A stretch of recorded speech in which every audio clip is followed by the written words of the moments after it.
দেখো আমরা যেমন করে তোমার শুরু করেছিলাম, যেমন করে নর্মালি আমরা পড়তে শুরু করেছি বোর্ডের ব্যাপারটা আমরা যেভাবে পড়ছি এখানেও সেভাবেই পড়তে হবে। তার কারণ ধরো বোর্ডের পড়াটা যতক্ষণ না হচ্ছে ততক্ষণ আমরা সেই সাবজেক্টটার বিষয়ে আমরা এনসিআরটি অবশ্যই বুঝতে পারবো না।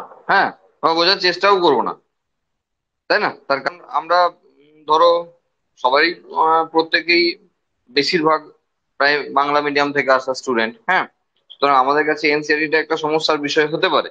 কিন্তু সেই কারণের জন্যই আমরা প্রথমে আগে যেমন পড়ছি আমরা নর্মালি টেক্সট বুক আমাদের বোর্ডের যে পড়া পড়ছি সেটা আমরা পড়বো। তারপরে পরে আমরা এনসিআরটি পড়তে থাকবো, তাহলে আমাদের বোঝার ক্ষেত্রে সুবিধা থাকবে সবসময়। তাহলে আজকে আমাদের সেই অর্থে প্রথম ক্লাস, আর চ্যাপ্টার হলো সেল। ঠিক আছে, একদমই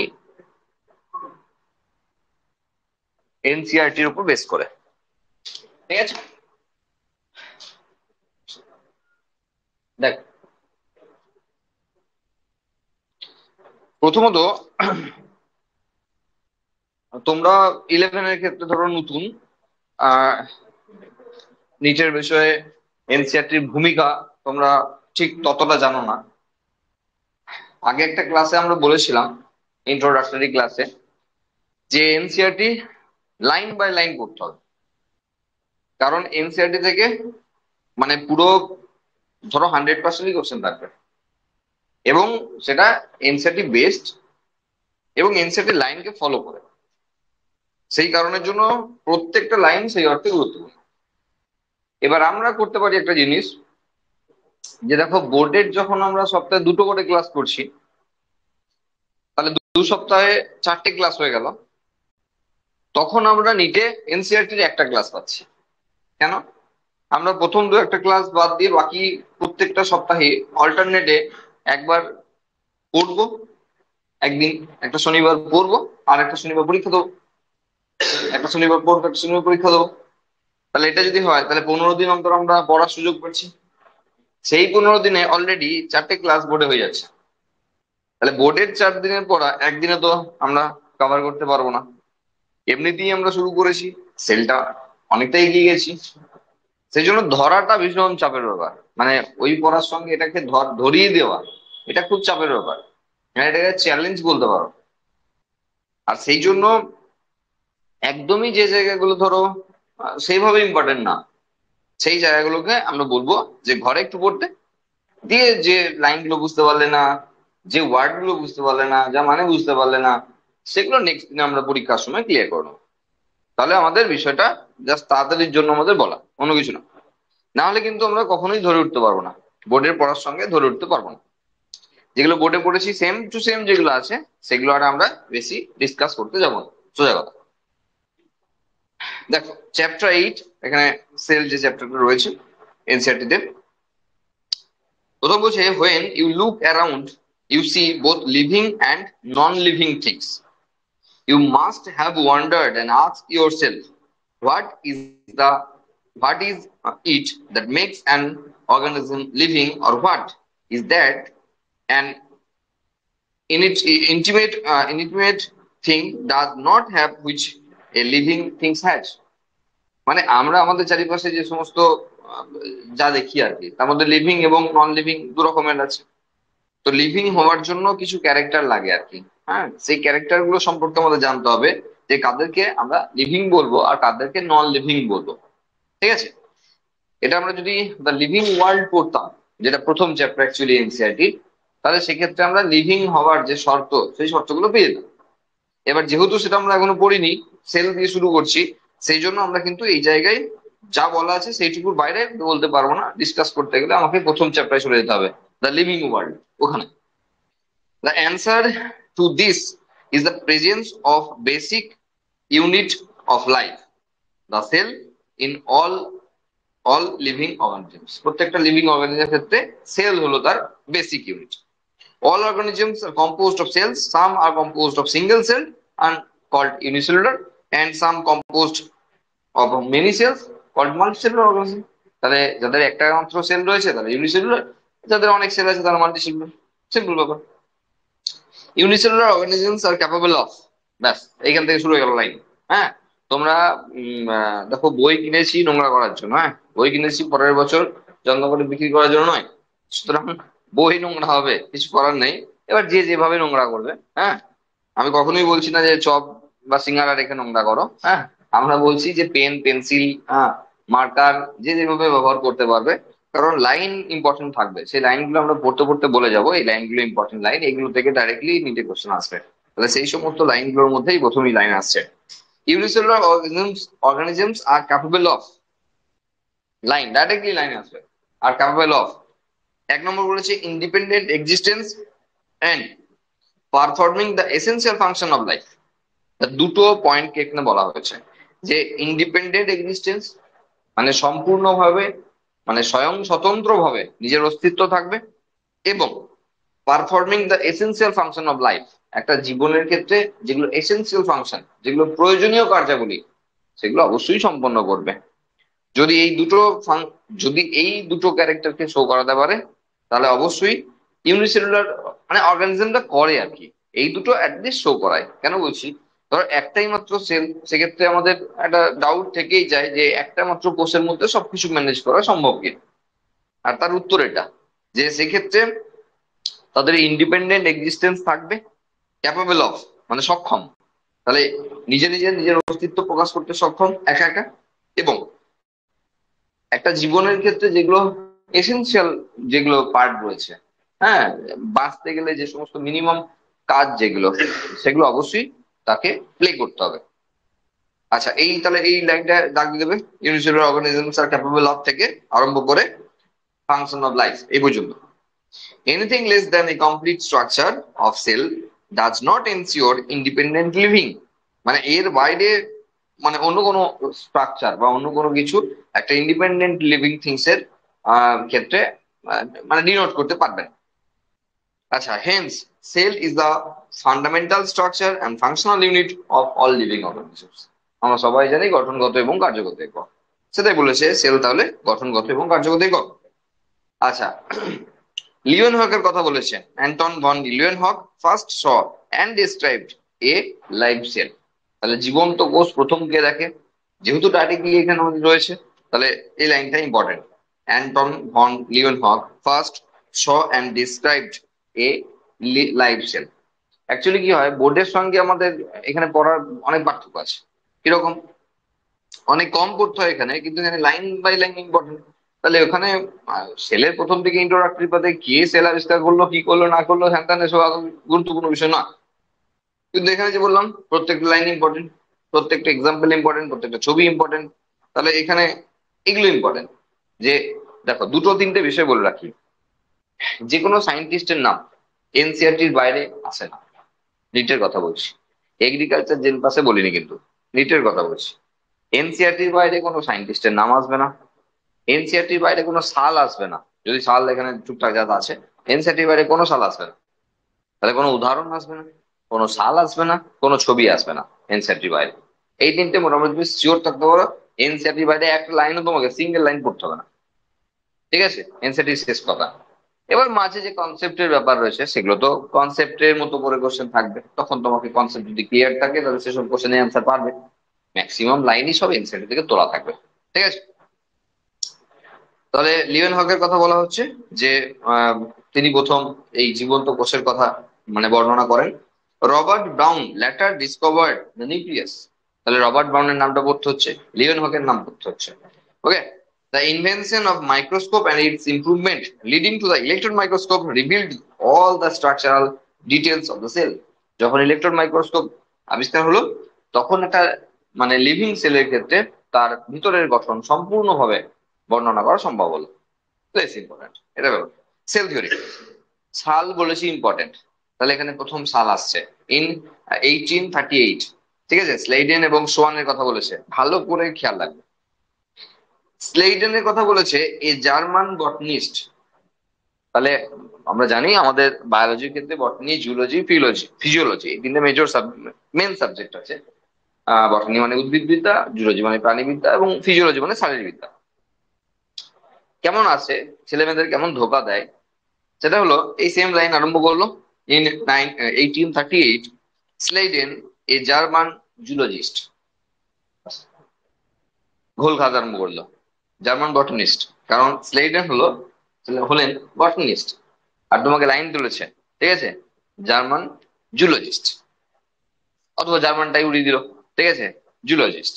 তাহলে তোমাকে এই পার্টিকুলার জায়গাগুলোকে তোমাকে খেয়াল রাখতে হবে। এগুলো হলো এখানকার মারাত্মক জিনিস। কারণ এখানে একটা কোশ্চেনের টাইপই হলো স্টেটমেন্ট বেসিস, মানে স্টেটমেন্ট দিয়ে দেবে, দুটো স্টেটমেন্ট দিয়ে দেবে। অ্যাসারশন রিজন টাইপ আমরা আস্তে আস্তে শেখাবো বিষয়গুলো কিরকম, পরীক্ষা এলে বুঝতে পারবে। অ্যাসারশন রিজন টাইপ, হ্যাঁ। আবার হলো হয়তো এরকম দিল যে ধরো 6টা স্টেটমেন্ট দিয়ে দিল, যেগুলো কটা ঠিক আছে। এবার তুমি যখন স্লাইডেন অত খেয়াল করলে না, বটানিস্ট জুলজিস্ট দেওয়া ছিল, একটাই দেওয়া আছে, তারপর একটা দেয়নি, সোয়ানেরটা দেয়নি, শুধু স্লাইডেনটা দিয়েছে। তাহলে হ্যাঁ হবে, সেল থিওরিতে পড়েছিলাম, হ্যাঁ একজনের নাম, তাহলে হবে কি, ব্যাস। ভুল কোথায় হয় সেগুলো আমাদের আগে মানে কেয়ারফুলি সেগুলো আগে দেখতে হবে, যে কোথায় ভুল হয় সেটাতে, সেই জায়গাগুলো আমরা মার্ক করবো, সেগুলো যেন ভুল না হয়। ঠিক আছে, তোমরা পেন্সিল মার্কার যে যা পড়বে সেই দিয়ে ঠিক করে ব্যাপারগুলো দেখবে। তাহলে botanist examined a large number of plants and observed that all plants are composed of different kinds of cells which form the tissue of the plant. তাহলে তিনি অবশ্যই মানে যেহেতু বটানিস্ট, তাহলে উদ্ভিদেরই স্টাডি করবেন।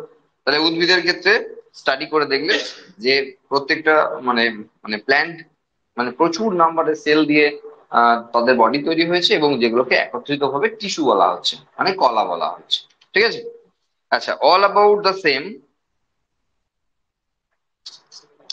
সোয়ানের কথা বলেছে 1939, তাহলে এখানে 38 সাল দুটোকে চেঞ্জ করে দিতে পারে, সাল দুটোকে চেঞ্জ করে দিয়ে স্টেটমেন্ট বেসিসে কোশ্চেন দিতে পারে, হ্যাঁ। এরটা ওর ঘাড়ে ওরটা ওর ঘাড়ে চাপিয়ে দিল, দুই কোশ্চেন দিয়ে দিল। আবার কে জুলজিস্ট কে বটানিস্ট, এটা ঘুরিয়ে ফিরিয়ে দিতে পারে।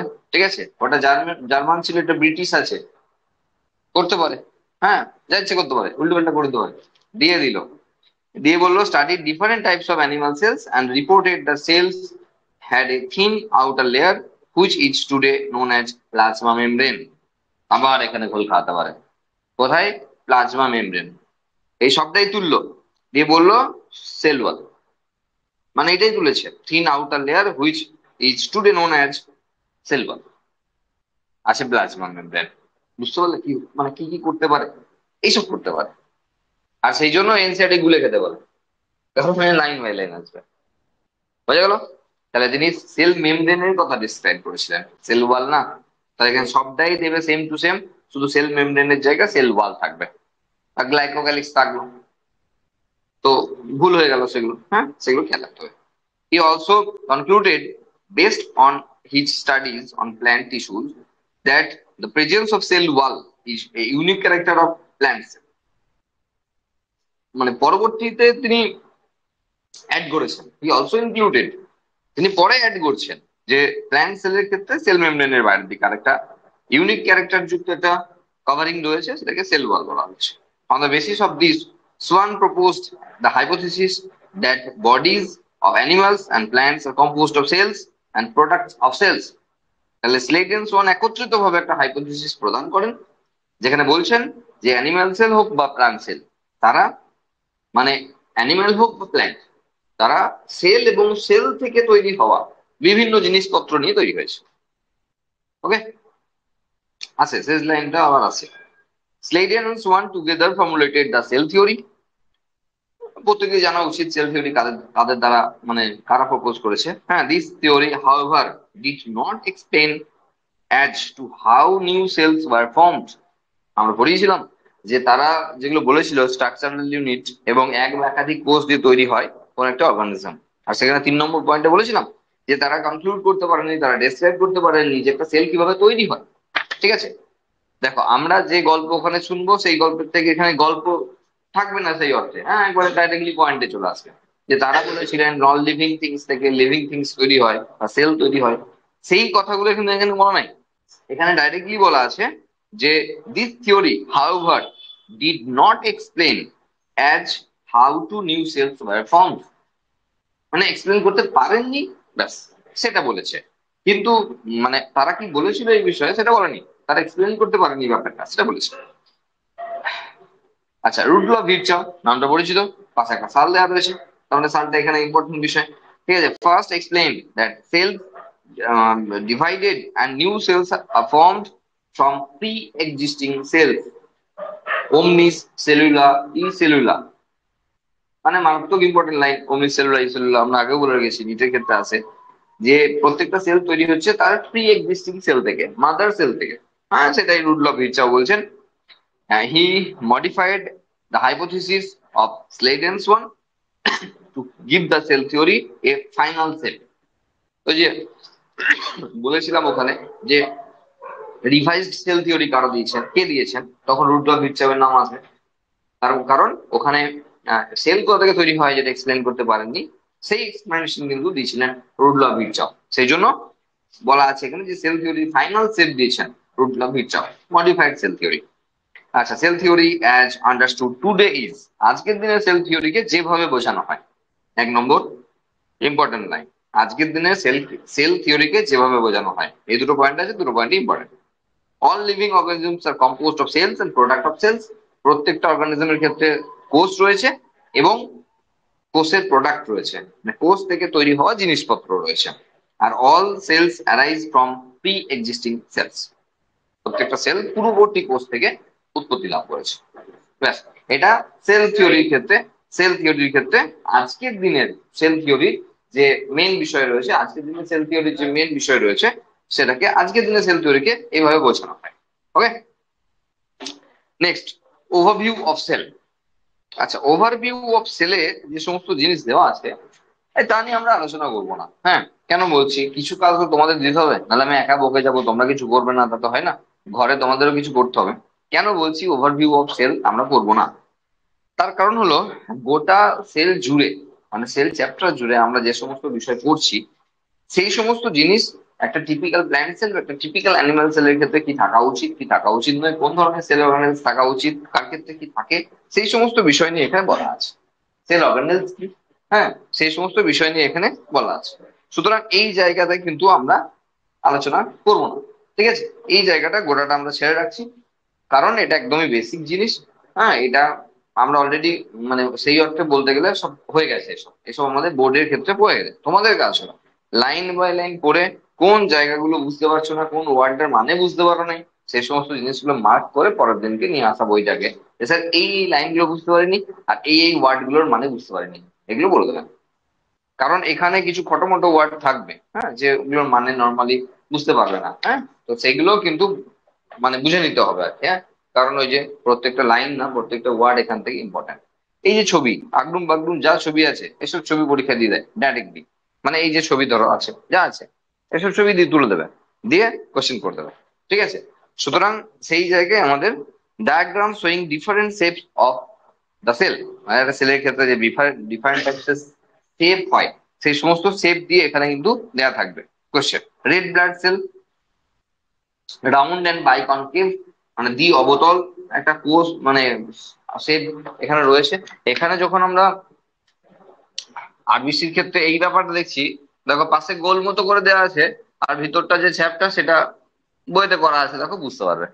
তাহলে এখানে মানে অ্যাকচুয়ালি সাইড ভিউ দেখলে কি হবে, টপ ভিউ দেখলে কি হবে, সেই সমস্ত ছবিগুলো এখানে দেওয়া আছে। তাহলে লোহিত রক্তকণিকা বা আরবিসি নর্মালি আমরা 2D তে আঁকি ডাম্বেল সেট, এরকম। দেখো ওই ছবিটা দেওয়া রয়েছে, এরকম করে দেওয়া রয়েছে ছবিটা।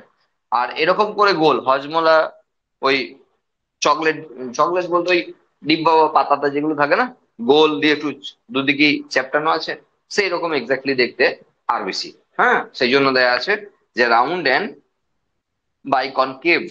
হ্যাঁ, আচ্ছা, হোয়াইট ব্লাড সেল অ্যামিবয়েড টাইপের সেল। আচ্ছা, columnar epithelial cell long and narrow. আচ্ছা, nerve cell branched and long. ট্রাকিয়ার ক্ষেত্রে বলা আছে ইলংগেটেড, আর মেসোফিল টিস্যু বলা আছে রাউন্ড এন্ড ওভাল। তাহলে এখানে সেলের বিভিন্ন রকমের শেপ দেওয়া আছে।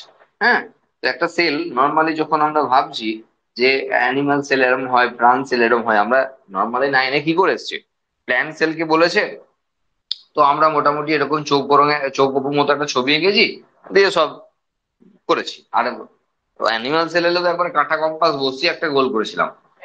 ঠিক আছে, ক্যান্সার সেল। কাটা কম্পাস বসিয়ে এটা গোল করেছিলাম, দিয়ে ভালো করে করেছিলাম, হ্যাঁ।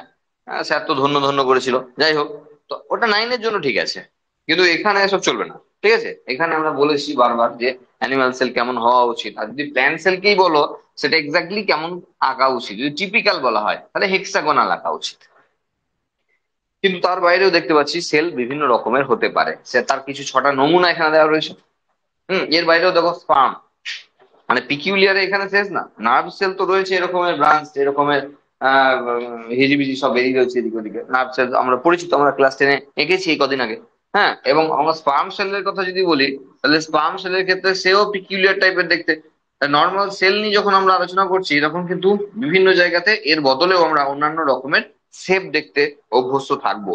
হ্যাঁ, যে সেল মানে ওই গোল বা একটু যা হোক ওই রকম করে দিলে মানে হবে না, সেগুলো বিভিন্ন ধরনের জায়গা তা প্রমাণ করছে যে সেলের শেপ সাইজ বিভিন্ন রকম হতে পারে। আচ্ছা, একটা সেলের ক্ষেত্রে এখানে একটু ইম্পর্টেন্ট লাইন আছে কিছু, হ্যাঁ, সেগুলো আবার দেখবে লাস্ট প্যারাটায়, মানে 126 পাতার লাস্ট প্যারাটায়। Cells differ greatly in size, shape and activities. 8.1-এ যেটা ছবি দেওয়া রয়েছে তার সম্পর্কে বলা রয়েছে। For example, mycoplasma the smallest cell. এই যে মাইক্রোপ্লাজমা দ্য স্মলেস্ট সেল, তাহলে সবচেয়ে ছোট কোষের নাম এখানে দেওয়া আছে মাইক্রোপ্লাজমা। হ্যাঁ, the smallest cell are only 0.03 micrometer in length, while bacteria could be 3 to 5 micrometer. তাহলে এখানে এই এই লাইন তুলে দেয়, ডাইরেক্টলি তুলে দেয়, হ্যাঁ, দিয়ে এই সংখ্যাগুলোকে চেঞ্জ করে দেয়, হ্যাঁ, দিয়ে তোমাকে সমস্যায় ফেলে দেবে নিচে। ঠিক আছে, তাহলে এইগুলো একটু মনে রাখতে হবে, কিছু করার নাই। লেন্থটা মানে মাইক্রোপ্লাজমা সবচেয়ে ছোট সেল, এটা এই ইনফরমেশনটা, আর সঙ্গে এই যে স্মলেস্ট সেল মাইক্রোপ্লাজমার যে সাইজের যে ব্যাপারটা দেওয়া রয়েছে, যে কতটা লম্বা কতটা চওড়া, সেই ব্যাপারগুলো এই ডেটাগুলো লাগবে, এগুলো ইনফরমেশন। হ্যাঁ, ইনফরমেটিভ কোশ্চেন কিছু থাকে, আর কিছু থাকবে যেগুলো কনসেপচুয়াল কোশ্চেন। হ্যাঁ, এগুলো informative question. The largest cell বলা আছে পাশেই।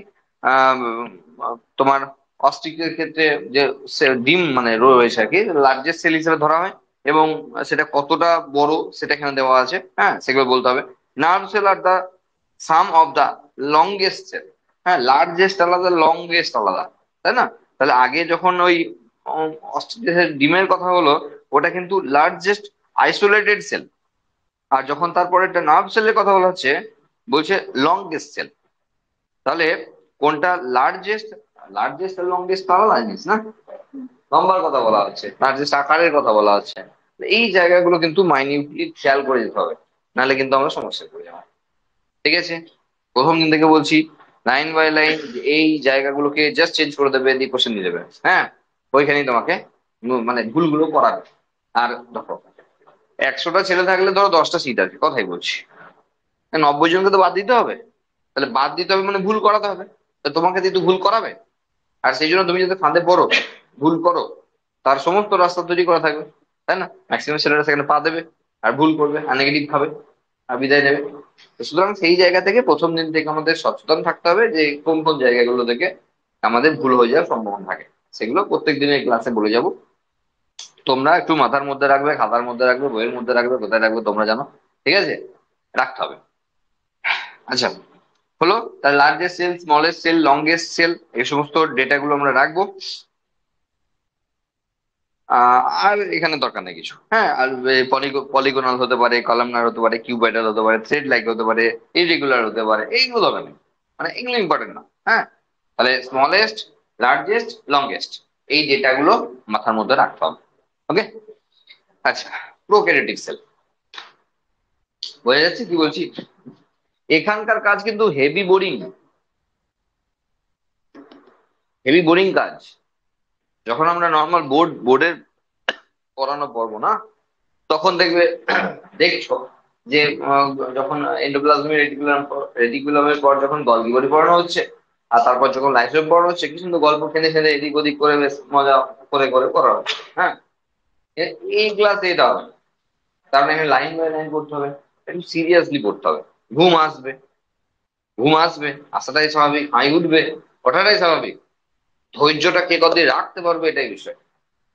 এবং এটা আমার জন্য খুব কষ্টকর, মানে এই যে 1.5 ঘন্টার কম সময় আমি বকবো, মানে মানে ব্যাপক মাত্রায় কষ্ট হবে, কারণ কন্টিনিউয়াসলি শুধু বকে যেতে হবে এখানে। অন্য এমনি পড়ার জন্য বকা আলাদা, আর এই যে লাইন বাই পড়ে পড়ে বকা, এটা আলাদা একটা লেভেলের কষ্ট আছে। ঠিক আছে, এমনি বকে আমি 2 ঘন্টা পড়বো হামাবো না, এই 1 ঘন্টা দিয়ে আমার দম শেষ করে দেবে। ঠিক আছে, সুতরাং সেই জায়গাগুলো মাথায় রেখে, ঠিক আছে, আমাদের প্রোক্যারিওটিক সেল নিয়ে আলোচনা শুরু হবে। আচ্ছা, প্রোক্যারিওটিক সেল, দেখো, দা prokaryotic cells are represented by bacteria, blue green algae, mycoplasma and pplo, pleuropneumonia like organism। তাহলে প্রোক্যারিওটিক সেল কাদেরকে রিপ্রেজেন্ট করছে, মানে কারা মিলে প্রোক্যারিওটিক সেলকে রিপ্রেজেন্ট করছে? সেক্ষেত্রে ব্যাকটেরিয়ার নাম রয়েছে, ব্লু গ্রিন অ্যালগির নাম রয়েছে, মাইকোপ্লাজমার নাম রয়েছে, এবং প্লিউরোনিউমোনিয়া লাইক অর্গানিজমের নাম রয়েছে। 127 পাতায়। এবার এখানে দেখো, আমরা পিডিএফও পাঠিয়ে দিয়েছি, মানে পিডিএফ আছে, হ্যাঁ, ওই অ্যাপের যে ফ্রি স্টাডি মেটেরিয়াল, ওখানে পিডিএফ আপলোড করা আছে। ক্লাস 11-12 এর ইংরাজি version, Bangla version, physics, chemistry, biology সব করা আছে। অ্যাপটার বাঁ দিকে যে 3 লাইন আছে, ওই 3 লাইনে টাচ করবে, দেখবে ওখানে একটা অপশন আছে ফ্রি স্টাডি মেটেরিয়াল, ওখানে টাচ করবে, দেখবে ওখানে ওর মধ্যে দেখবে সব দেওয়া আছে। হ্যাঁ, মানে আগেকার বছরের নিচে কোশ্চেন, জেন পাসের কোশ্চেন, এটা ওটা সেটা দেওয়া আছে, মানে ওগুলোতে দেওয়া আছে, ওগুলোতে বুকস বলে দেওয়া আছে। সেখানে এনসিইআরটি বুকস দেওয়া আছে, 11-12 ভাগ করে দেওয়া আছে, ফিজিক্স, কেমিস্ট্রি, বায়োলজি দেওয়া আছে, বাংলা ইংরেজি দেওয়া আছে। ঠিক আছে, নিজের মনের মতো করে ওখান থেকে ডাউনলোড করে নিও, ফোনে রাখো। মানে বই তো আমি আনতে বলবো না, মার্ক করবে কি করে? একদিন একদিন অন্য কেস, কিন্তু বই না আনলে আমি মার্ক করবো কি করে? ফোনে তো আর মার্ক করতে পারবো না, তাই না? তো সুতরাং বইটা আনাটা খুব দরকার, দরকারি ব্যাপার আর কি। হ্যাঁ, মানে এটা পড়তে গেলে বইটা আনতে হবে। আচ্ছা, the prokaryotic cells are represented by bacteria, যেগুলো বললাম, এই সেলগুলোকে প্রোক্যারিওটিক সেল বলা হয়। They are generally smaller and multiply more rapidly than the eukaryotic cell. 8.2-তে যে ছবি দেওয়া আছে, মানে এটা ইউক্যারিওটিক সেলের থেকে ছোট এবং ইউক্যারিওটিক সেলের থেকে অনেক তাড়াতাড়ি মাল্টিপ্লাই করে, মানে এদের সেল ডিভিশন করায়, এদের সংখ্যাটা বাড়ায় আর কি। মাল্টিপ্লাই করা মানে সেলের সংখ্যাটা বাড়ায়। আচ্ছা, they may vary greatly in shape and size. The 4 basic shape of bacteria is bacillus, rod like বলা আছে। এগুলো কিন্তু আমরা ডাইরেক্টলি এখনো সেই অর্থে সেল চ্যাপ্টারতে পড়িনি। যখন আমরা বোর্ডের ওটা পড়ছিলাম তখন আমরা পড়িনি, কেননা এটা মনে রাখতে দেওয়া আছে। এই সেলের শেপ, ব্যাকটেরিয়া সেলের শেপ অনুযায়ী ব্যাকটেরিয়াকে কয় ভাগে ভাগ করা হয়, সেই নিয়ে আমরা পরে পড়বো, যখন মনেটা পড়বো তখন কিন্তু এগুলো আছে, তখন দেখা যাবে 3 নম্বরের কোশ্চেনে রয়েছে। ঠিক আছে, তাহলে এইভাবে রড লাইক হতে পারে, যদি হয় তাহলে তাকে ব্যাসিলাস বলা হবে। যদি কক্কাস হয় তাহলে গোল হলে তাকে কক্কাস বলা হবে। এই যে স্পেরিক্যাল মানে হলো গোল। আচ্ছা, ভিব্রিও মানে কমা শেপে হবে, এরকম, মানে কমার যেমন হয় আর কি, হ্যাঁ, এরকম কমা শেপে হবে, যাকে ভিব্রিও কলেরি যেমন আছে, কলার ভিব্রিও কলেরি। স্পাইরিলাম এরকম করে, এরকম তোমার স্পাইরাল হবে আর কি, হ্যাঁ, এরকম করে স্প্রিং এর মতো স্পাইরাল হবে। তো এরকম শেপ যুক্ত কোষ হতে পারে ব্যাকটেরিয়ার ক্ষেত্রে, হ্যাঁ, সেটা এখানে বলা রয়েছে। The organization of prokaryotic cells is fundamentally similar, even though prokaryotics exhibit a wide variety of shape and function। মানে সমস্ত রকমের প্রোক্যারিওটিক অর্গানিজম, তাদের দেখতে লাগতে পারে একই রকমের, কিন্তু তাদের যে মানে শেপ, তাদের যে অ্যাকচুয়ালি ফাংশন, বিশেষ করে তাদের শেপ এবং ফাংশনের যে ভ্যারাইটি আছে সেটা দেখার মতো। মানে বলতে চাইছি যে সমস্ত যে প্রোক্যারিওটিক সেল আর কি, তাদেরকে লাগতে পারে যে একই রকমের সব, কিন্তু তাদের যদি কার্য পদ্ধতি দেখি, হ্যাঁ, তাহলে আমরা বুঝতে পারবো সেখানে কেমন ভ্যারাইটি রয়েছে, বিশাল একটা বৈচিত্র্যতা ওই ছোট্ট স্ট্রাকচারের মধ্যে নিজেরা দেখিয়ে দেয়। কারণ দেখো, এই সমস্ত মাইক্রো অর্গানিজম বিভিন্ন অ্যানিমালকে অ্যাটাক করছে, বিভিন্ন প্ল্যান্টকে অ্যাটাক করছে। তা দেখতে সব ছোট ছোট লাগতে পারে মাইক্রোস্কোপে, কিন্তু এক একজন এক একজনকে পছন্দ করেছে, সে অন্যজনকে অ্যাটাক করছে না। বা যদি তাদের ভালো কাজ সম্পর্কেও বলি, তাতেও সেই একই কথা, যে দেখা যাচ্ছে যে দেখতে ছোট, তো কেউ দই তৈরি করছে, কেউ তখন পনির তৈরি করছে। বোঝা গেল কি বলছি? তাহলে কার্য পদ্ধতিতে একটা ব্যাপক ভ্যারাইটি তাদের রয়েছে। আচ্ছা, prokaryotics have a cell wall surrounding the cell membrane except in mycoplasma. Important line.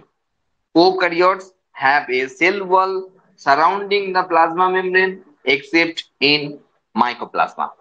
Mycoplasma ছাড়া অন্যান্য প্রোক্যারিওটিক সেলে সেল মেমব্রেনের বাইরের দিকে একটি সেল ওয়াল রয়েছে। তার মানে আমরা এটা শুনে নিলাম যে মাইক্রোপ্লাজমার ক্ষেত্রে সেল ওয়াল অ্যাবসেন্ট আছে, তাই না?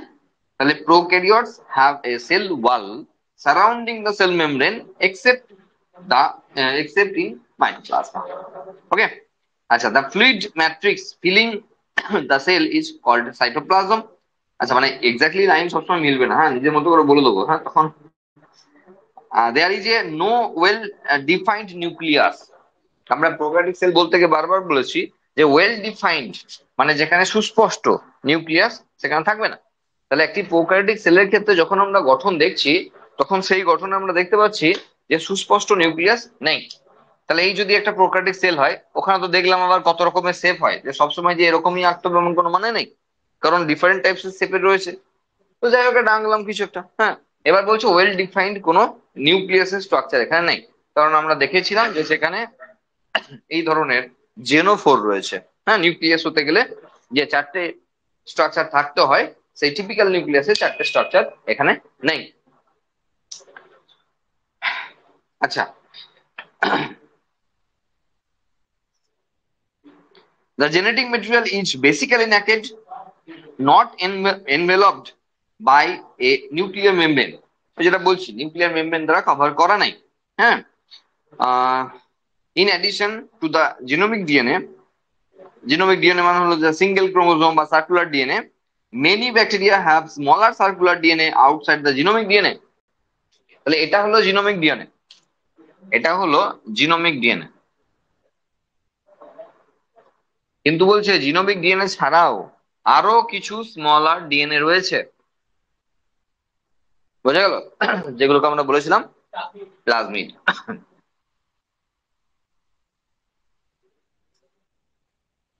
বোঝা গেল? ধৈর্য রাখা বিশাল চাপের ব্যাপার।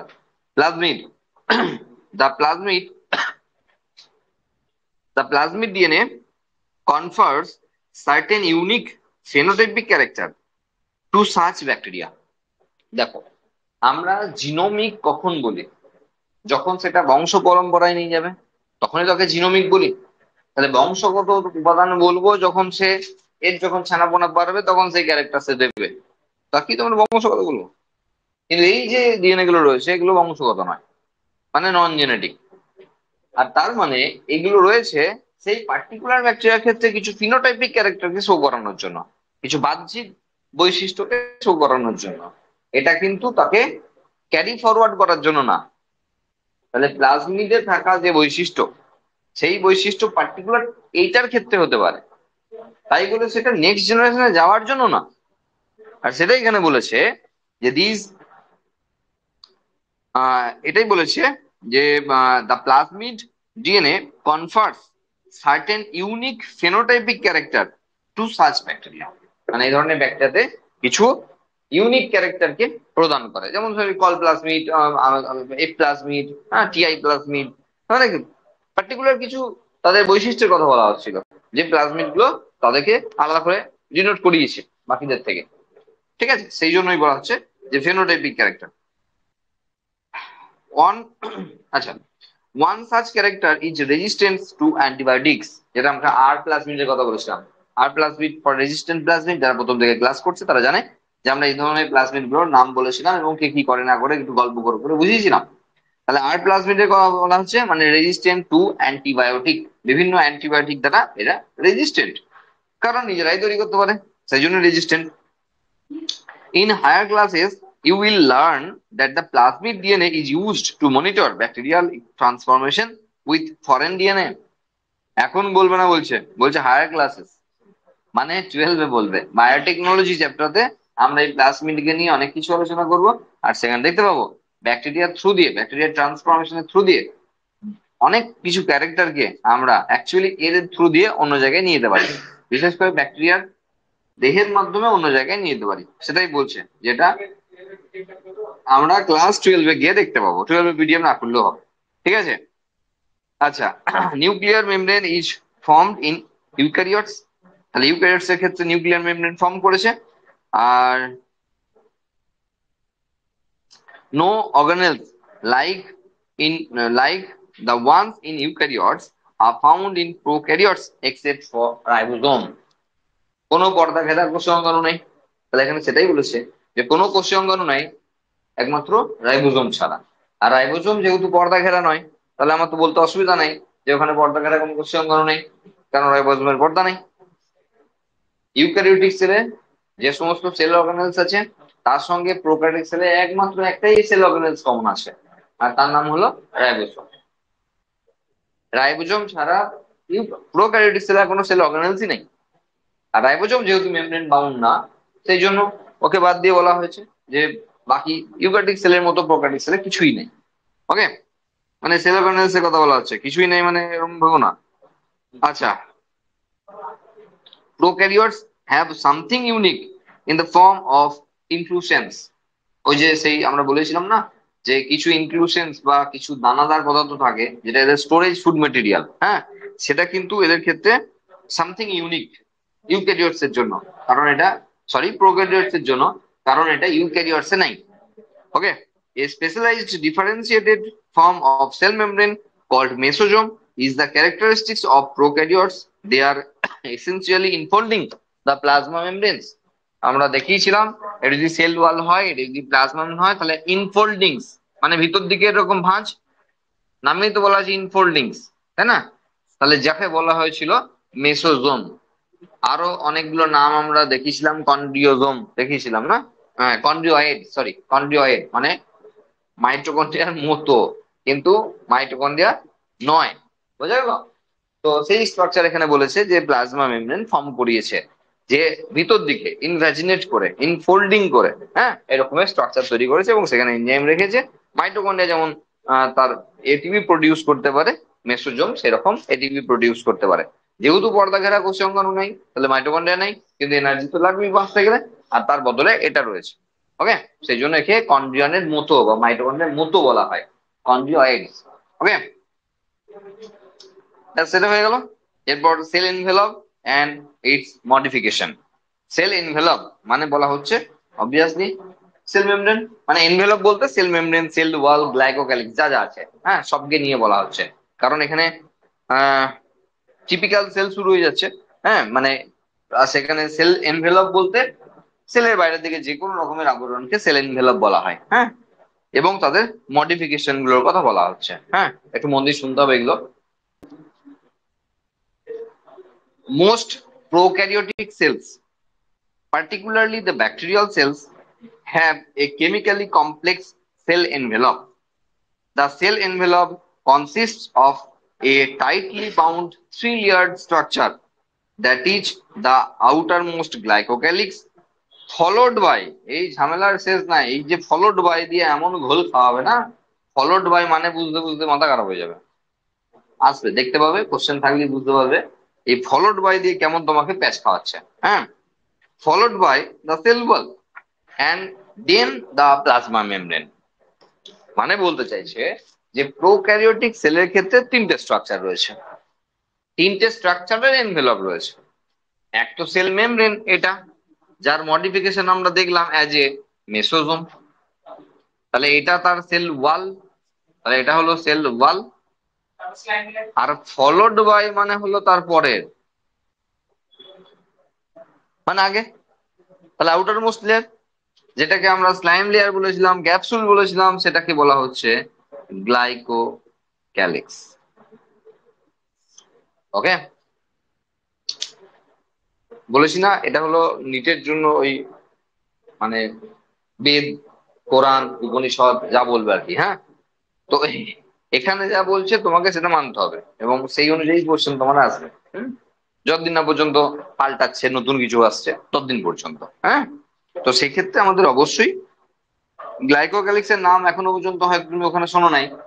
প্ল্যান্ট অ্যানিমাল পড়ার সময় বলে রেখেছিলাম যে সেলের, সে মনে হয় বলেছে সে, ধরো সেল মেমব্রেন তো এরকম দেখছি, তাহলে সাবান দিয়ে গা যখন ঘষবো তাহলে কি সব উল্টো পালিয়ে যাবে? আমরা বলেছিলাম যে গ্লাইকোক্যালিক্স এর কোড আছে, হ্যাঁ, যেগুলো পালাবে না। তো সেই ব্যাপারটা এখানে বলা হচ্ছে গ্লাইকোক্যালিক্স। তার মানে এখানে আমরা দেখতে পাচ্ছি যে ব্যাকটেরিয়া সেলের উপর দিকে বাইরের দিকে যে স্লাইম লেয়ারের কথা আমরা ওখানে পড়েছিলাম, তা এখানে গ্লাইকোক্যালিক্স নামে পরিচিত। ঠিক আছে, তো খেয়াল রাখতে হবে। That is the outermost glycocalyx followed by the cell wall and then the plasma membrane. Although each layer of envelope performs distinct function, মানে প্রত্যেকটা লেয়ার তাদের নিজেদের পৃথক পৃথক ভাবে এককভাবে তাদের ফাংশনকে শো করায় আর কি, বা ফাংশন প্লে করে, রোল প্লে করে।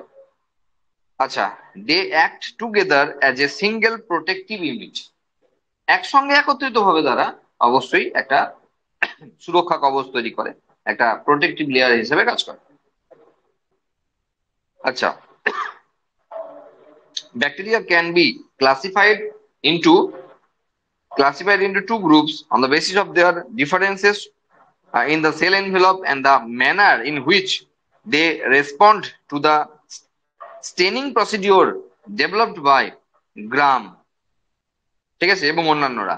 These that take up the gram stain are gram positive, and then the others that do not are called gram negative bacteria. আমরা গ্রাম স্টেনিং প্রসিডিওর কে পড়িয়েছিলাম, গোটা গ্রাম স্টেনিং প্রসিডিওর পড়িয়েছিলাম, আর সেখানে Cristiano গ্রামের নাম বলেছিলাম, এবং তার আবিষ্কার করা ক্রিস্টাল ভায়োলেট রঙের কথা বলেছিলাম। যারা সেই রং নিতে পারে তারা গ্রাম পজিটিভ, এবং যারা নিতে পারে না তারা গ্রাম নেগেটিভ। কে নিতে পারে কে নিতে পারবে না তার কারণ হলো তাদের সেল ওয়ালের যে টিপিক্যাল স্ট্রাকচার, সেই স্ট্রাকচার অনুযায়ী বিষয়টা হচ্ছে। হ্যাঁ, যে এখানে তার স্ট্রাকচারালি ডিফারেন্স রয়েছে এবং তাদের অ্যারেঞ্জমেন্টেও ডিফারেন্স আছে, মানে অ্যারেঞ্জমেন্টেও ব্যাপারটা আছে। আর সেই জন্য এখানে বলা হয়েছে যে, দেখো এখানে bacteria can be classified into two groups on the basis of differences in the cell envelope and the manner in which they respond the staining procedure। ঠিক আছে, মানে তারা তাদের শুধুমাত্র তাদের যে এনভেলপ রয়েছে সেই এনভেলপের পার্থক্য শুধু নয়, শুধুমাত্র সেই এনভেলপের গঠনগত পার্থক্য নয়, সঙ্গে তারা কি ধরনের স্টেন কে নিচ্ছে সেই পার্থক্যের উপর বেস করেও কিন্তু গ্রাম পজিটিভ নেগেটিভ করা হচ্ছে। দেখো, সোজা কথায় কি, আমরা গ্রাম পজিটিভ যখন ব্যাকটেরিয়া বলেছিলাম তখন পেপটাইডোগ্লাইকেনের লেয়ারকে 90% বলেছিলাম, অন্যান্যকে 10% বলেছিলাম। গ্রাম নেগেটিভের ক্ষেত্রে 10% কে পেপটাইডোগ্লাইকেন, 90% আদার্স বলেছিলাম। তাহলে কম্পোজিশন থেকে আরম্ভ করে তাদের যে মানে থাকার মানে অবস্থান করা, যে ওখানে গ্রাম নেগেটিভের স্যান্ডউইচ টাইপ বলেছিলাম। ঠিক আছে, তাহলে তাদের ম্যানারটাও আলাদা এবং স্টেনিং প্রসিডিওরও আলাদা। এনভেলপ মানে আবরণ। হ্যাঁ, তো সেক্ষেত্রে কিন্তু তাদের এই বিষয়গুলো রয়েছে। হ্যাঁ, সেগুলো আমাদের অবশ্যই জানতে হবে। Glycocalyx differ in composition and thickness among different bacteria. গ্লাইকোক্যালিক্সের যে আবরণ সেটা কিন্তু সবার সমান নয়, সেটা ব্যাকটেরিয়া ভিত্তিক, সেটা আলাদা হয়ে যাবে। আর সেটাই বলছে যে glycocalyx differ in composition and thickness among different bacteria. তাহলে আলাদা আলাদা ব্যাকটেরিয়ার জন্য আলাদা আলাদা রকমের তাদের যে গ্লাইকোক্যালিক্সের আবরণ সেটা রয়েছে। আচ্ছা, it could be a loose sheath called the slime layer in some. তাহলে কিছু ক্ষেত্রে দেখো কি বলেছে এখানে, হ্যাঁ, it it could be a loose sheath called the slime layer in some, while in others it may be thick and tough called capsule। আমরা কি বলেছিলাম বোর্ডের, বলেছিলাম যে স্লাইম লেয়ার প্রায় প্রত্যেকটা ব্যাকটেরিয়ারই আছে, তবে কেউ কেউ স্লাইম লেয়ারটাকে ক্যাপসুলে কনভার্ট করতে পারে। সেখানে আমরা শরীর খারাপ থেকে ডাক্তারখানা যাওয়া পর্যন্ত অনেক উদাহরণ দিয়ে গল্প করে করে বলেছিলাম। এখানে কিন্তু কি বলছে একবার দেখবে ভালো করে। বলছে যে, এখানে বলছে যে glycocalyx differ in composition and thickness among different bacteria. It could be, এটা হতে পারে যে লুজ শীতের মতো রয়েছে, মানে একটা হালকা আবরণের মতো রয়েছে, তখন তাকে আমরা স্লাইম লেয়ার বলছি। কিন্তু যখন সেটা অন্য অন্য কারোর ক্ষেত্রে রয়েছে, মানে হোয়াইল ইন আদার্স, অন্য কারোর ক্ষেত্রে, মানে দেখো স্লাইম লেয়ারটা যে ক্যাপসুলে কনভার্ট হচ্ছে সেটা বলছে না কিন্তু, মানে কারোর কারোর ক্ষেত্রে স্লাইম লেয়ার রয়েছে, কারোর কারোর ক্ষেত্রে ক্যাপসুল রয়েছে, এটা এনসিইআরটি বলছে। তাই মানতে হবে, এখানে তাই মানতে হবে। এখানে ওই কি পড়ে এসছো সেটা বিষয় না, এখানে যা বলেছে তাই মানতে হবে। তাহলে কিছু কিছু ক্ষেত্রে স্লাইম লেয়ার, এবং কিছু কিছু ক্ষেত্রে সেটা টাফ ঠিক হয়ে সেটা ক্যাপসুল ফর্ম করেছে। The cell wall determines the shape of the cell and provides a strong structural support to prevent the bacterium from bursting or collapsing। মানে বাস্ট করা মানে ফেটে যাওয়া, কোলাপস হওয়া মানে চুপসে যাওয়া। তাহলে এই সমস্ত হাত থেকে বাঁচার জন্য ব্যাকটেরিয়া তার সেল ওয়াল তাকে হেল্প করছে। বোঝা গেল? সেল ওয়ালের টাফনেস, সেল ওয়াল তাকে এতটা প্রোটেকশন দিচ্ছে যে সেক্ষেত্রে ব্যাকটেরিয়াটা বাস্ট করে যাচ্ছে না, হঠাৎ করে ফেটে গেল এমন হচ্ছে না, বা সেলটা কোলাপসও করে গেল না, চুপসেও গেল না। আর তার কারণ হলো সেল ওয়াল। কারণ দেখো, এই ব্যাকটেরিয়া বিভিন্ন জায়গায় বিভিন্ন সময়ে বিভিন্ন টাইম মানে জায়গায় থাকবে। কখনো জলে পড়ে আছে, তাহলে হতে পারে যে জল নিয়ে নিয়ে সে বাস্ট করে গেল ফুলে। আবার হতে পারে চুপসে যাবে, এমন হতে পারে। আমরা যখন অভিস্রবণ পড়েছিলাম তখন ঘনত্বের পার্থক্য আমরা দেখেছিলাম যে কম ঘনত্ব, বেশি ঘনত্ব, হাইপারটনিক সলিউশন, হাইপোটনিক সলিউশনের ব্যাপার স্যাপার আছে। তো সব জায়গায় বিষয়বস্তু এক না, তাহলে এইসব হতে দেবে না। আর সেটা দেবে না কে? Cell wall. Bacteria cell wall সেটাকে করতে দেবে না। The plasma membrane is semi permeable. যা গেল, আমরা বললাম এতদিন ধরে সিলেক্টিভলি পারমিয়েবল মেমব্রেন, আর এখানে ডাইরেক্টলি বলে দিল সেমি পারমিয়েবল মেমব্রেন। আমরা যখন সেল মেমব্রেন পড়াচ্ছিলাম, যারা ছিল তারা জানে, ডিফারেন্ট টাইপস এর মেমব্রেন নিয়ে আলোচনা করছিলাম। সেখানে পারমিয়েবল, ইমপারমিয়েবল, ভেদ্য, অভেদ্য, অর্ধভেদ্য আর পছন্দ মাফিক ভেদ্য আমরা আলোচনা করলাম। সেল মেমব্রেন যারা এখনো দেখোনি, সেই সমস্ত পুরোনো ক্লাসগুলো অবশ্যই অবশ্যই অ্যাপস থেকে গিয়ে দেখে নাও আগে। কারণ সেগুলো ওই পরে খাবো বলে ফেলে রাখলে হবে না, কারণ সেই জিনিসগুলো তো লাগবে। যারা পরে এসেছো, ততদিন আড্ডা মেরেছো, তাহলে একটু তো খাটতে হবে বেশি করে, যে সেই জায়গায় কভার করে নিতে হবে তাড়াতাড়ি করে। হ্যাঁ, নাহলে কিন্তু বারে বারে অসুবিধার সৃষ্টি হবে। তো সেটাই বলছি যে the plasma membrane is semi permeable in nature and interacts with the outside world। তাহলে সিঙ্গেল সেল অর্গানিজম, তাহলে সেলের বাইরে কি, তার জন্য তো আউটসাইড ওয়ার্ল্ড হয়ে যাচ্ছে না। বলছি, আমার যদি একটাই ঘর হয় আর সেটাই যদি আমার বাড়ি হয়, তাহলে আমার ঘরের বাইরেই তো বাকি পৃথিবী, তাই না? তাহলে লোকের ঘরের বাইরে হতে পারে ডাইনিং আছে, লোকের ঘরের বাইরে উঠোন আছে, হতে পারে বাড়ির বাইরে পৃথিবী আছে, কিন্তু এর তো একটাই কোষ, তার তো ঘরের বাইরেই তো পৃথিবী হয়ে গেল না। তো সেটার সঙ্গে ইন্টারেক্ট করছে এই সেল মেমব্রেন। তো সেটাই বলা রয়েছে যে the plasma membrane is semi-permeable in nature and interacts with the outside world। তাহলে তার সেই সেলটার প্লাজমা মেমব্রেন মানে ওরই অ্যাকচুয়ালি ঘরের দেওয়াল সেই অর্থে, হ্যাঁ, যদিও সেল ওয়াল আছে। আর তার বাইরে মানে তার পৃথিবী। তো সেটাই বলছে আর কি, যে আউটার সাইডের আউটার সাইড ওয়ার্ল্ডের সঙ্গে তার কানেকশন কে রাখে cell membrane. This membrane is similar structurally to that of the eukaryotes।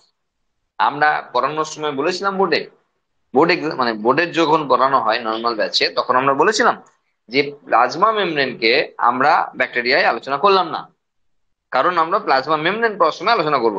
ঠিক এসে আমরা ফ্লুইড মোজাইক মডেল নিয়ে আলোচনা করলাম, কারণ বলেছিলাম ব্যাকটেরিয়া সেল মেমব্রেনও যা, ইউক্যারিওটিক সেলের সেল মেমব্রেনও তাই। মানে ওখানে প্রোক্যারিওটিক সেলের সঙ্গে ইউক্যারিওটিক সেলের কোনো পার্থক্য নাই সেল মেমব্রেনের স্ট্রাকচারে। আর সেই জন্য সেটাই বলছে সিমিলার টু ইউক্যারিওটিক সেল। আচ্ছা, a special membranous structure is called mesosome, which is formed by the extension of plasma membrane into the cell। হয়তো দিয়ে দিল ওখানে লাইনটা সেম দিল, যে আউটসাইড দ্য সেল দিয়ে দিল। আর তুমি তো প্রথম লাইনটা মানে প্রথম কটা ওয়ার্ড দেখি তোমার হয়ে গেছে যে কমন পেয়ে গেছি, চল এবার দে ঠিক। দিয়ে দেখা গেল শেষ লাইনটা, লাইনের শেষের দিকে ছিল যে এখানে ইনটু দ্য সেল আছে, ওখানে আউটসাইড দ্য সেল। ব্যাস, হয়ে গেল। পদে পদে বিপদে ফেলবে, বোঝা গেল? সেই জন্য বলা হয় যে একবার নিট দেওয়ার আগে অন্ততপক্ষে 10 বার এনসিআরটি ভালো করে পড়ে যেতে হবে। এই বললাম না, বললাম রিডিং করলাম এরকম না, লাইন বাই লাইন যেন তোমাকে মানে স্ক্যান হয়ে ভেতরে ঢুকে যায়, যেমন রোবট সিনেমায় হয়েছিল না রজনীকান্তের, সেরকম স্ক্যান হয়ে ভেতরে ঢুকে যেতে হবে। হ্যাঁ, তাহলে হবে, তাহলে রানিং এ লিড লাগানো সম্ভব। শুধু সিরিয়াসনেসটা দেখাতে হবে, কিন্তু মেজরিটি ক্ষেত্রে কি হবে, এই সিরিয়াসনেস থাকবে না। আর যাদের থাকবে না তাদের হবে না। এই তো গোদা বাংলা, কিছু করার নেই, ধৈর্য রাখতে হবে, ধৈর্য ধরে পড়তে হবে। এই দেখো আমি বিধবা টাইপের বই বই না, মানে এ না আছে কোনো সেরকম রং, না আছে কোনো ছবি, না আছে লিখে গেছে লিখে গেছে লিখে গেছে। সবচেয়ে বড় কথা হলো কোনো প্যারা চেঞ্জ করা নাই, লিখে গেছে, কন্টিনিউ লিখে গেছে। এই গঠনের জন্য না এই বই পড়তে অনেকের বিরক্ত লাগে, বেশিক্ষণ পড়তে পারে না, ধৈর্য থাকে না। আর মনে পড়ার ক্ষেত্রে একটা সমস্যা হয়ে দাঁড়ায়। তুমি ভালো করে মনে করে দেখো, এই যে নিচু ক্লাসের বইগুলোতে বা বিভিন্ন যারা প্রকাশনী রয়েছে তাদের যে সমস্ত সহায়িকা টাইপের রেফারেন্স বুক যেগুলো বের করে, সেগুলো ছবি দিয়ে ভরিয়ে দেয়। এই দিল একটা লেখা, একটা পাখির ছবি দিয়ে দিল, দিতে হবে না। মানে কি? কেন? কারণ ছেলেপিলে পরীক্ষার সময় যখন লেখে না, ওই জায়গা পাতার ওই কোণের ওই ছবিটা মনে পড়ে, ওর পাশে লেখাটা মনে পড়ে আলাদা পড়ে, সবার পরে এইভাবেই তো মনে পড়ে, নাহলে মনে পড়ে কি করে? এইভাবেই মনে পড়ে যে খাতার ভেতরে ওইখানে ওই লাইন গুলোতে এগুলো লেখা ছিল। এবার চোখ বুঝে বা চোখ খুলেই সে ভেবে দেখতে পারছে যে ওইগুলো লাইন গুলো ছিল। এইখানে সমস্যা হলো, সেই ছবি আসবে পরপর পরপর, line line line by line ছবিই চলে আসবে সব, দেখো। মানে এইখানেই সমস্যাটা হয়, যে যদি একটু কিছু করতো, হ্যাঁ, যদি ছোট ছোট প্যারা করতো, যদি একটু এদিক ওদিক সাজিয়ে দিত, হ্যাঁ, তাহলে হয়তো ছেলেদের পক্ষে অনেকটা সুবিধা হতো। যখন এই পাতার পর পাতা, হ্যাঁ, শুধু লেখা আসবে না, এই যে পাতা এক পাতা ধরে শুধু গায়ে গায়ে করে লিখে গেছে, প্যারাগুলো এত বড় বড় প্যারা, সেন্টেন্স তো 4 লাইনের একটা সেন্টেন্স, প্রথম থেকে শেষ লাইন অব্দি ছেলে বুঝে উঠতে পারছে না সেন্টেন্সের কোন জায়গার মানে কি আটকে গেল। সেন্টেন্স ছোট ছোট করলে বুঝতে সুবিধা হয়। দেখলে হয়তো প্রথম লাইনে শুরু হলো, চলছে চলছে চলছে, 4 নম্বর লাইনে গিয়ে ফুল স্টপ, এত বড় সেন্টেন্স আছে। ছেলেদের এখানে সমস্যা হয়। বোঝা গেল কি বলছি? এই জায়গাগুলোতে ধৈর্য রাখাটা একটু মুশকিল হয়ে পড়ে। আচ্ছা, the special membranous structure is mesosome, which is formed by the extension of plasma membrane into the cell. আচ্ছা, these extension are in the form of vesicle, tubules and lamellae. কোথায় পড়েছি আমরা মেসোজোমের স্ট্রাকচার? কিছুই বলিনি, কিন্তু এখানে আবার নতুন করে দেখা যাচ্ছে। এই মেসোজোমটার ক্ষেত্রে কি কি দেখা যেতে পারে? ভেসিকেল দেখা যেতে পারে। ভেসিকেল আমরা পড়েছি অন্যান্য জায়গায়, ভেসিকেল দেখা যেতে পারে, টিউবুলস দেখা যেতে পারে, মানে ছোট ছোট টিউবের মতো স্ট্রাকচার দেখা যেতে পারে, আর ল্যামেলি দেখা যেতে পারে। আর ল্যামেলা আর সিস্টার্নির মধ্যে বিশাল কিছু ডিফারেন্স না, ল্যামেলি একটু বেশি লম্বা লম্বা ফ্ল্যাটেন হয়, আর টিউবিউলস গুলো মানে এই যে টিউবিউলস রয়েছে ওগুলো টিউবের মতো হয়। ঠিক আছে? তো এখানে বলা হচ্ছে this extensions are in the form of vesicle tubules and lamellae, they help, মানে এর সম্পর্কে বলা হলো কি কি আছে। হ্যাঁ, তাহলে এই যে হিজিবিজি হিজিবিজি করে দিচ্ছি না, মানে ওই হিজিবিজির মধ্যেই 3 রকমের জিনিস দিয়ে তৈরি আছে আর কি, সেটা বলা হচ্ছে। আচ্ছা, they help in cell wall formation. আমরা অনেকগুলো কাজের কথা বলেছিলাম মেসোজোমে। সেল ওয়াল ফর্ম করতে সাহায্য করে, মানে ওই বরাবর সেল ওয়াল তৈরি করে দিল, যে ব্যাকটেরিয়াকে দুভাগে ভাগ করে দিল। এটা হয় যখন ব্যাকটেরিয়া দ্বিবিভাজন করে তখন। ডিএনএ রেপ্লিকেশন, আমরা বলেছিলাম শুধুমাত্র জেনোফোরকে ধরে রাখে তাই নয়, ধরে রাখে, আমরা বলেছিলাম ধরে রাখে, একটা জায়গায় একটা ছড়িয়ে দিয়েছিলাম। এখানে তো আগে ওটা এঁকেছি বলে এটা ধরা নাই, বলছি এখানে তো আগে এঁকেছি বলে এটা ধরা নাই এটা। কিন্তু আমরা যখন বোর্ডে পড়ার দেখিয়েছিলাম তখন দেখিয়েছিলাম যে একটা বাচ্চা ছেলেকে এইভাবে একটা ঘরে ছেড়ে রাখলে সে উলট পালট করে দেবে সব, সেজন্য এখানে আটকে রেখে দিয়েছে। তো এটা তো ধরে তো রাখেই, সঙ্গে এর কপি বানাতে সাহায্য করে, যেটা হলো রেপ্লিকেশন। ঠিক আছে? তাহলে রেপ্লিকেশনটা করতে সাহায্য করছে। And distribution to daughter cell, মানে নতুন যে অপত্য কোষ তৈরি হচ্ছে সেই সেলে তাকে ডিস্ট্রিবিউট করতে হেল্প করছে।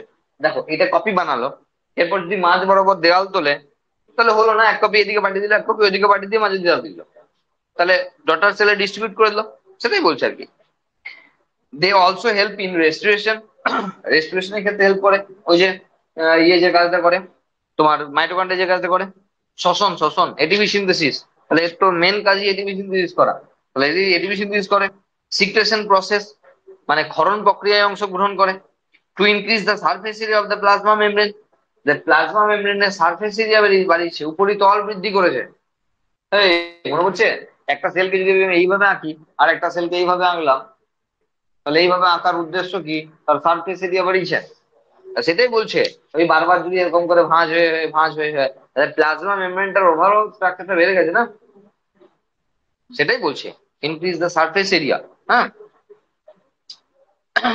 Surface area of plasma membrane and enzymatic content, মানে যা এনজাইমকে রাখতে সাহায্য করছে, মানে এনজাইমেটিক কন্টেন্টকে ওখানে ওই এক্সটেন্ডেড পার্টে রাখতে সাহায্য করেছে।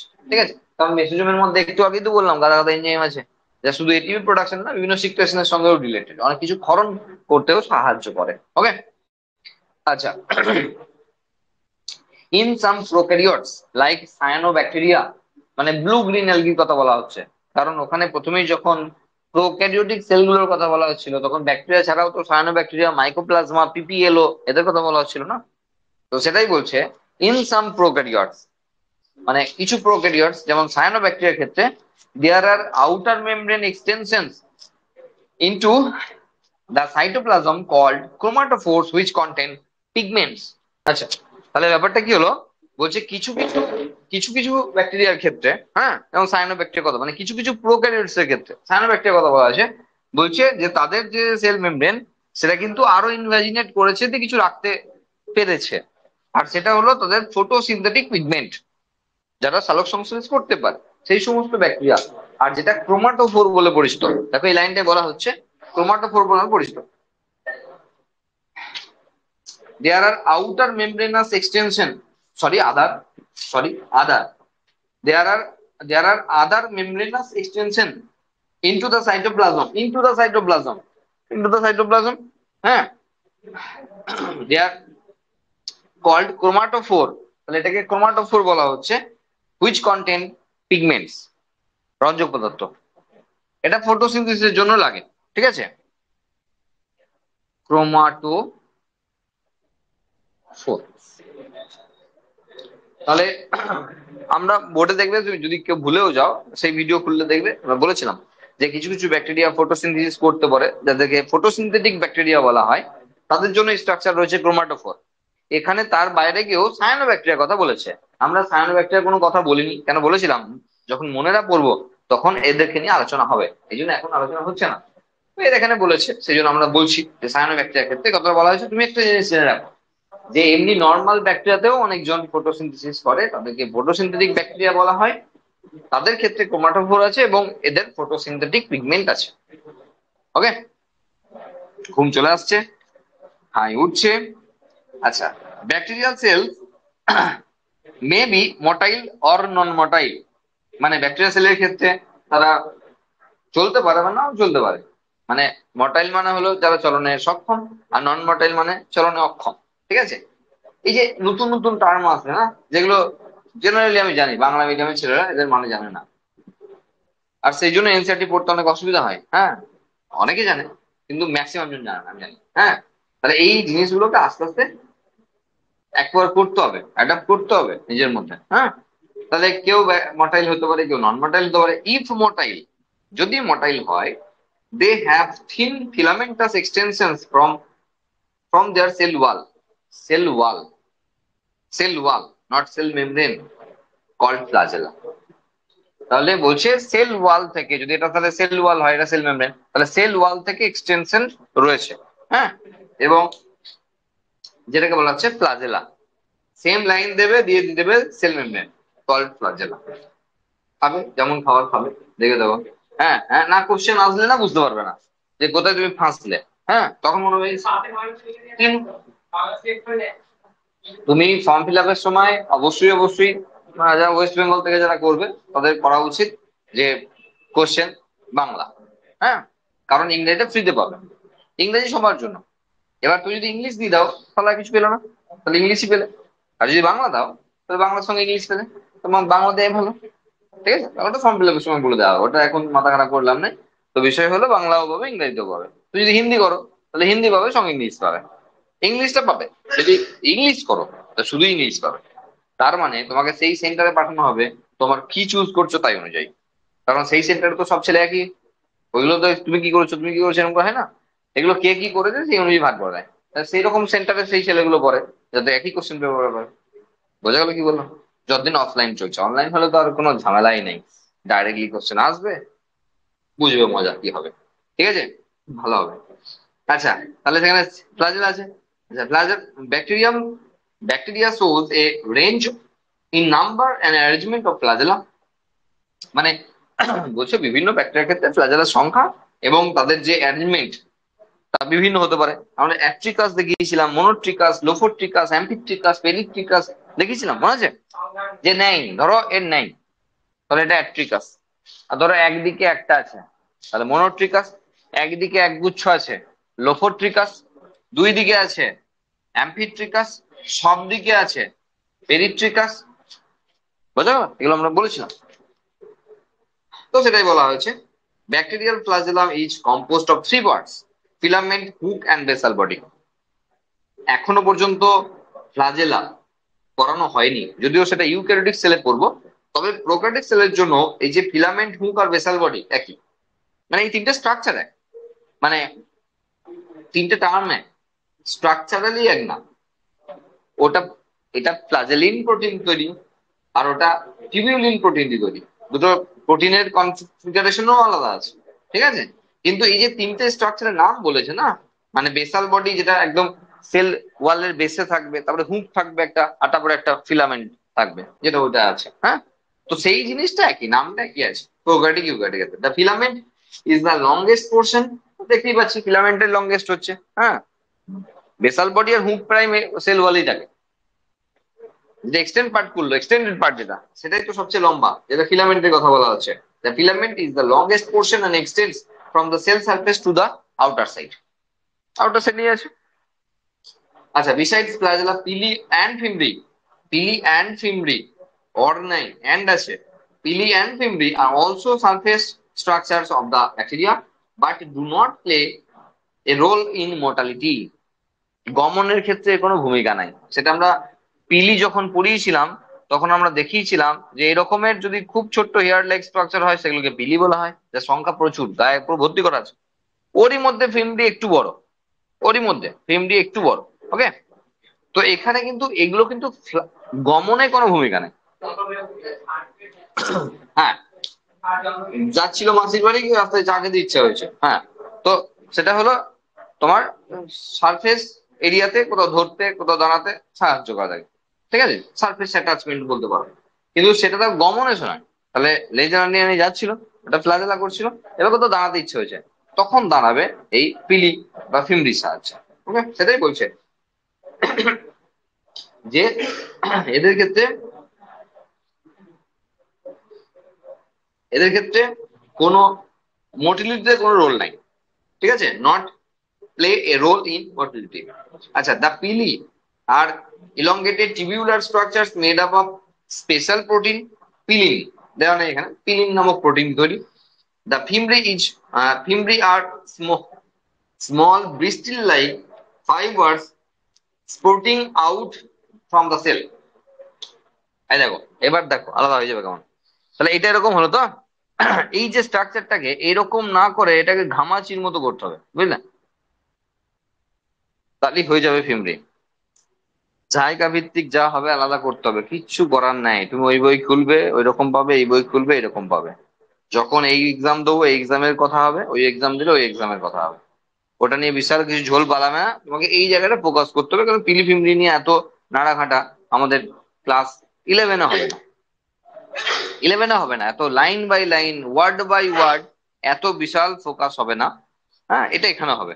আর সেই জন্য তোমাকে এই লাইনটা ভীষণ ইম্পর্টেন্ট হয়ে যাবে তখন এখানে নিট দেওয়ার ক্ষেত্রে, যে যেখানে বলছে যে pillar elongated tubular structures made up of special protein, সেখানে ফিমডি বলছে আর স্মল ব্রিস্টিল লাইক, মানে ওই ঘামাচির মতো আর কি বলছি, বা পিম্পল লাইক আর কি, হ্যাঁ, লাইক ফোস্কা, বৃষ্টি বলে ফোস্কা অ্যাকচুয়ালি, হ্যাঁ, ফোস্কার মতো spurting out outside the cell. এই যে সমিলিয়া অ্যাকচুয়ালি আউটসাইড দ্য সেল হয়েছে।